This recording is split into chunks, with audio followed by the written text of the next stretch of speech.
ba sasabihin mo dyan? Lintik ka, tumahimik ka na nga dyan. Puro ka sigaw na sigaw na presidente ka ng Pilipinas.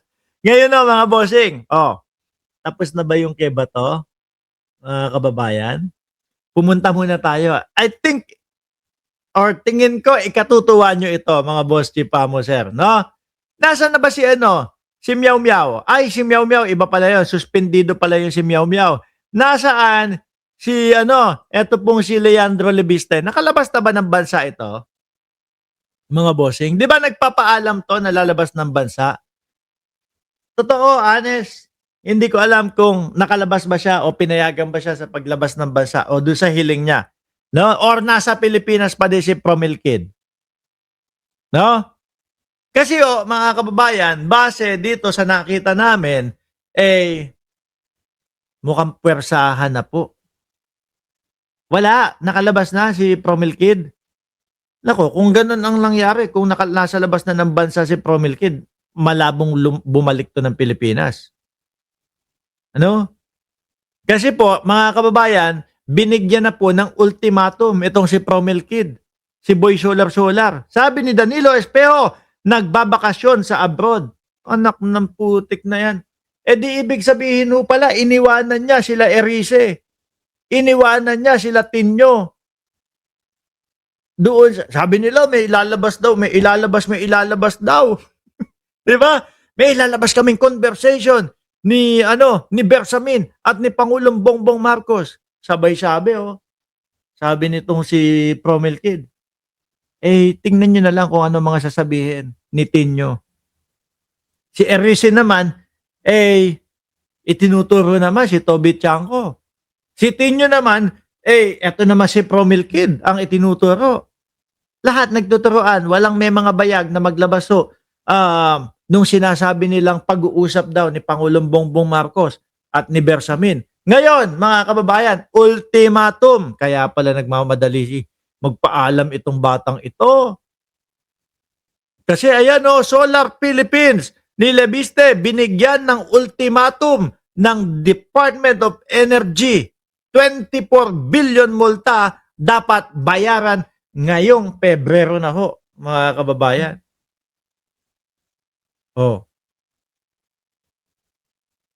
Alam niyo ho, mga boss chief mo, mga sir, mga madam, mga syuke, no? Ako ho ay naniniwala na yung Cabral Files nitong bata na to, kumbaga humahanap lang ho ito. Yung tipo bang makokoberan, yung matagal ng notice ng Department of Energy sa kanya. No?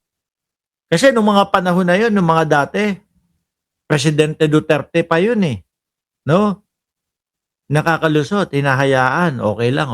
Pero, ngayon ho, Bongbong Marcos na. Mga kababayan. At nakikita naman po natin ang Pangulo, ang gobyerno ni Pangulong Bongbong Marcos. Talagang hindi ho pinapalampas yung mga magnanakaw sa bayan at lumoloko sa kapwa natin Pilipino. Mga nagpapakasasa sa pera ng bayan. Di ba? Sabi ni Oleb ETC, nakita nyo ba paano siya mag-shoot ng bola? yung pag ganun, di ba? Di ba? Estilo ho yun, mga kababayan. Cabral Files. Kasi talagang nararamdaman at pakiramdam niya, talagang mapupuruhan na ho siya. At eto, tingin ko, mga kababayan, yung paglabas niya ng bansa, baka walang balikan.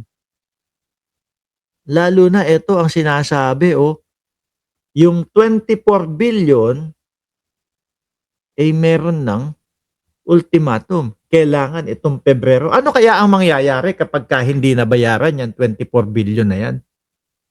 Kulong? No? Malamang kulong, mga bossing. Dahil hindi sa pagtupad sa production commitment ng renewable energy contract. Ilang porsyento lang daw ang naibigay? 2% kung di ako nagkakamali o 12% lang? Di ho ba? Malamang ito. Yan ang dahilan kung bakit lumabas ng bansa si Boy Solar.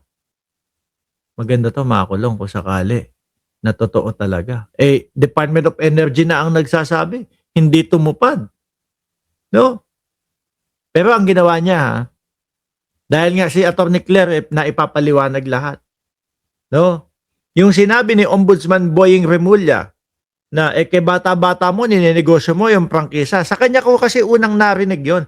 At nung nakita ko na ibinlog ni Attorney Claire Castro, mga kababayan, ang pinaghugutan niya, kung saan sinabi ni Boying Remulla. Pero ang kinasuhan, si Attorney Claire Castro, 'no? Yung mismong nagsabi o nagkalat nun, hindi niya kinasuhan. O siguro baka hindi kaya. Ano pa sabi nun? Anak ka pa ng senador, ha? Anak ka pa ng senador. Oh, tapos ninenegosyo mo yung prangkisa. Yun yung narinig ko dito. Ngayon ho, ang tanong, paano kung hindi magbayad itong si Lebiste? Nung 24 billion na ultimatum ngayong Pebrero. Ilang araw na lang po. Ang tingin ko diyan sa Pilipinas, 17 na ho ng Pebrero. Ibig sabihin, may 11 araw na lang itong bata na ito para bayaran yung multang 24 na bilyon ho sa Department of Energy. Tingin nyo, magtatago na o magtatago na? Uuwi pa kaya ito ng Pilipinas? Or sasabihin, hindi po ako makauwi ng Pilipinas kasi ginigipit po ako. Or baka yung paglabas ng Pilipinas, maghahanap na din ng asylum. Tapos mag-aalaroke. Ganun pa naman. ganun pa naman tumero sa basketball, di ba? Tapos mag-aalaroke. Nang sasabihin, ginigipit po ako ng Pilipinas. Ginigipit ako ng gobyerno ni Bongbong Marcos. Kaya po nandito ako, humihingi ako ng asylum sa inyo. Kaso kapag ka naipakita ng Department of Energy yung mga notice na ipinadala nila since 2019 pa daw ho dito kay Lebiste, may hirapan tong kumuha o makakuha ng asylum. Magagaya to kay Roque. Si Roque na may sugat yung labi. Si Roque na stress na ho. Dati mamula-mula yung pisngi, no? Dati na talagang kapag ka nakikita si AR de la Serna, AR de la Serna, iba yung mga ngiti. Baka may stress din tong bata na ito. Ano po? At ang ending, baka mapadampot din sa Interpol kung sakali na ang gawin niya ay hindi na bumalik sa Pilipinas. Di ho ba? Tiyempo yung pagbabakasyon sa abroad. Di ho ba? Ngayon ho, mga kababayan, nasa na ba tayo? Nandito tayo, no? Yung painit ng painit po sa usaping China at mga senador ho, mga kababayan. Ito naman, ang alam ko dito, De Lima.